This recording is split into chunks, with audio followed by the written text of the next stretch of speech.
Because most of us, whether we are young or old, whether we are diseased or lame or blind or deaf or ignorant, poor, we are frightened of death.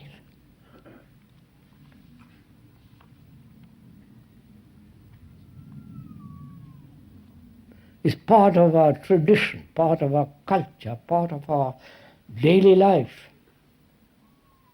to avoid this thing called death.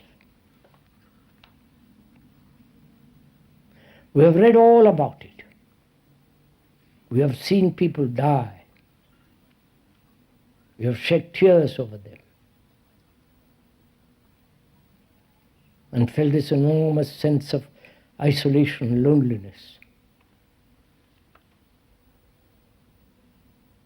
and the fear of all that.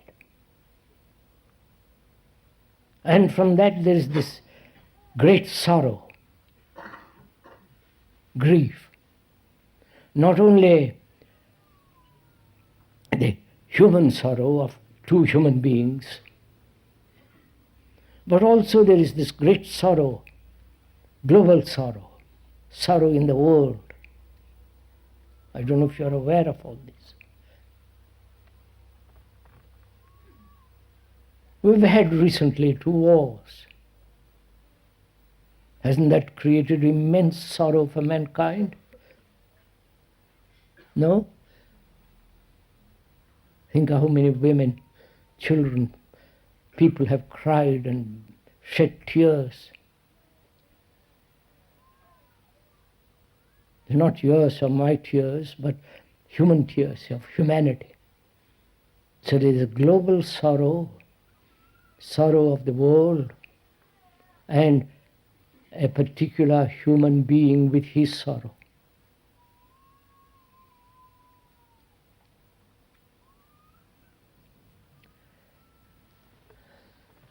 Are you getting mesmerized by me? I'm a little angry. I question this all the time because you're so very silent. And I hope that silence indicates the non-movement of physical movement and the non-movement of thought. Does it indicate that you are really deeply concerned, deeply inquiring, putting your whole heart, mind and everything that you have into this understanding of all this?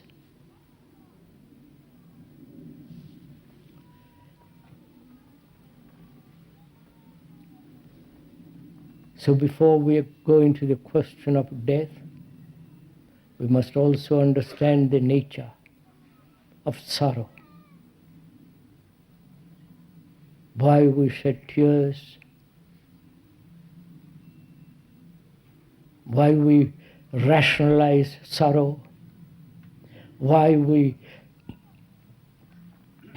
hold on to it. In the Christian world, sorrow is put on the cross. You're finished with it. You've idealized or put away that sorrow through one person, and that person is going to redeem you from sorrow. You know all this, don't you? So one never goes into this whole question of sorrow.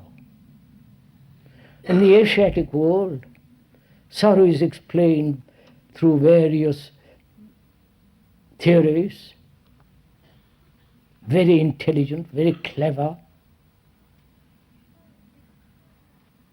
There's a great possibility in their theories, but yet in the Asian world, including India, there is still sorrow. So we're asking whether man can ever be free from it. Because we're asking this question to find out its right place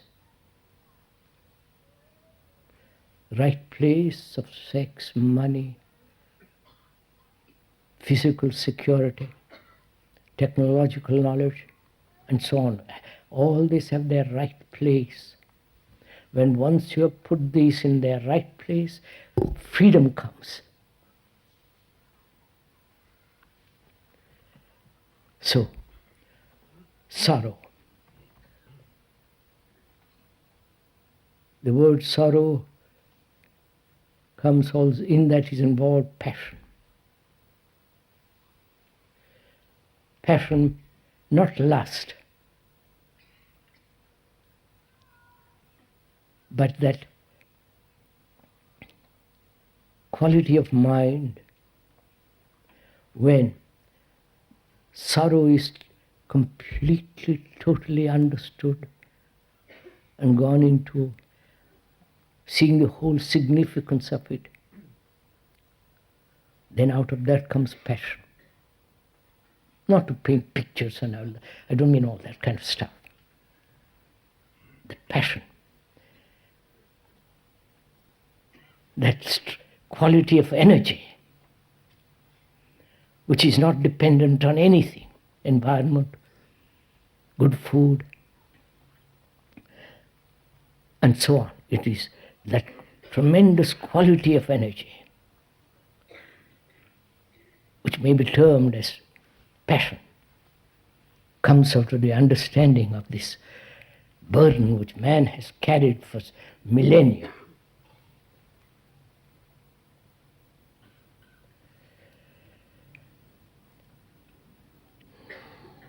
Why do we suffer psychologically? You may have physical pain, injury, disease, cripple, and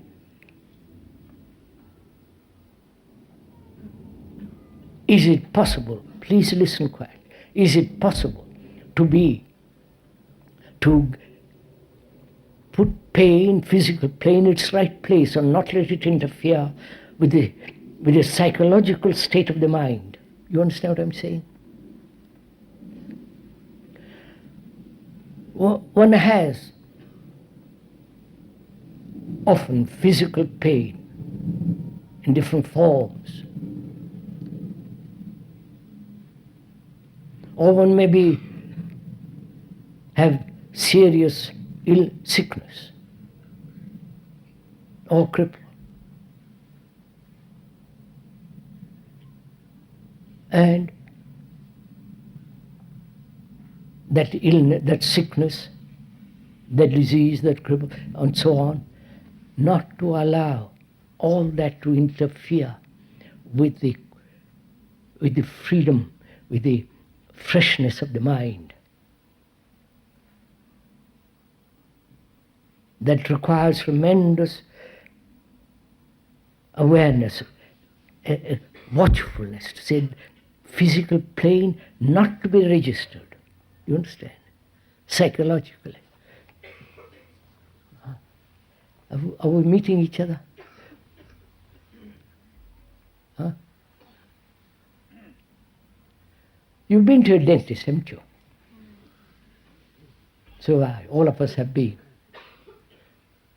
And there's considerable pain sitting there by the hour. And not to register that pain at all.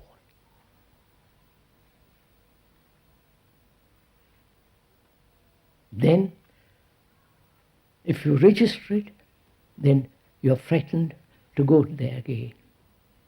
The fear comes in. Whereas if you don't register it, the pain, you follow quite a different quality of mind, brain comes into action.